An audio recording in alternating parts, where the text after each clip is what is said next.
à tous. Bezrat Hashem, nous allons poursuivre notre étude concernant la Hamida selon les enseignements du Ben Ishraï. Le Ben Ishraï nous dit que lorsque nous allons faire la prière, nous devrons être concentrés et comprendre les mots que nous allons prononcer pour chacune des bénédictions de la Hamida. Et si on a sincèrement essayé, qu'on s'est efforcé, qu'on a fait tous les efforts et que malgré tout, on n'arrive pas à être concentré pour toutes les bénédictions de la Hamida, alors au minimum, il faudra être concentré et comprendre ce qu'on dit au cours de la première bracha qu'on appelle la Birkat Avot.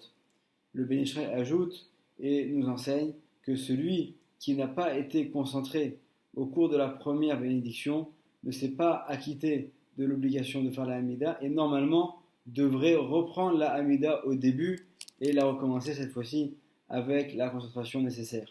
Mais étant donné que dans notre génération, nous sommes trop faibles et nous manquons justement de concentration, alors ce n'est pas ce qui a été retenu au niveau de la halakha. Par contre, le Ben Ishraï va nous donner une petite astuce qu'il a appris grâce aux enseignements du Rav Chaim mi-Volojin, l'élève du Gaon de Vilna, qui conseille à chacun, au moment où il va réciter la Hamida, d'imaginer dans sa tête les différentes lettres des mots qu'il va prononcer.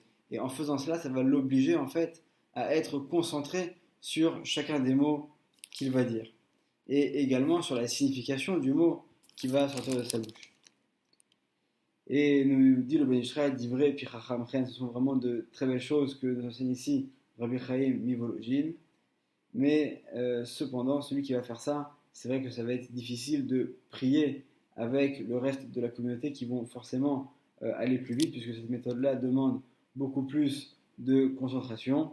Et donc ce que recommande le Ben Ishraï, c'est de faire cela au moins pour la première bénédiction de la Birkat Avot dont on a parlé, ou au minimum pour les 3 premières brachot de la Hamida qui sont vraiment considérées comme étant particulièrement importantes. Et chacun donc devra s'habituer à faire cela au moins à ce moment-là dans sa Hamida. Bracha ve'atzlacha.